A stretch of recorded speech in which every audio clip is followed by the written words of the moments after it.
cisbitaalka kalgaal oo kamid ah cisbitaalada ku yaala magaalada Muqdisho ayaa maanta waxa laga fuliyay qaliimo kaas oo ay ka faa'iideysteen bukaano fara badan oo u baahnaa qaliinka iyadoona cisbitaalka uu fududeeyay adeegyada caafimadeed ee dadka Soomaaliyeed u aadi jireen dalka dibadiisa isla markaana uu ka hirgeliyay magaalada Muqdisho adeegyada caafimaad oo dhameystiran. Deeqo Maxamed oo kamid ah dadka ka faa'iideystay qaliinka ayaa ka warbixinaysa qaliinka noociisa iyo waxyaabaha ay kala kulantay ee qaliinka inta uu socday. بسم الله الحمد لله مقعي وحاوة دقيقة محمد وحان هاي بوكان وحان كحرنا تبوينك كدب اوبريشن اللي سمي وانكو غولستي وانا لي فري والحمد لله الى مهديس wax dibad loo aadi jiro wadankaaga laga helayo waa nimco aan la heli karin waxaan oo fuliyay isbitaalkan kalkaal hospital aad iyo aad ayaan ugu mahadcelinayaa waxaan kaloo u mahadcelinayaa dhakhtarkii uu sameeyay operation-ka Dr. Shock iyo Dr. Suleyman oo kamid ah maamulka cisbitaalka kalgaal ayaa waxa uu sharaxaya adeegyada caafimaad ee u hayaan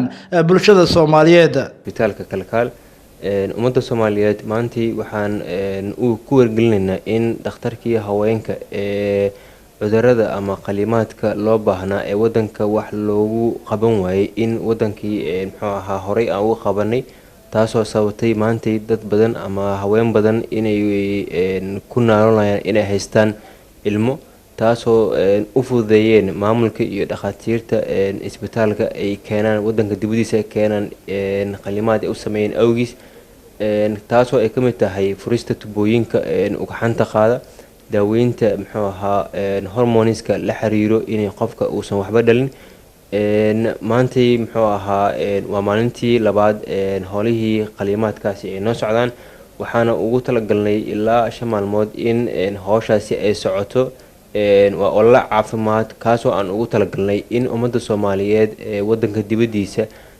horay u aadi jirtay service-kan caafimaad Dr. Ashok Kumar oo inta badan sameeya qaliimada dhanka haweenka oo dhawaan la sugayay isla markaana ka yimid dalka India ayaa sharaxaya qaliimada ay sameeyeen. Dr. Ashok Kumar have come from India. We have been doing the fertility management here.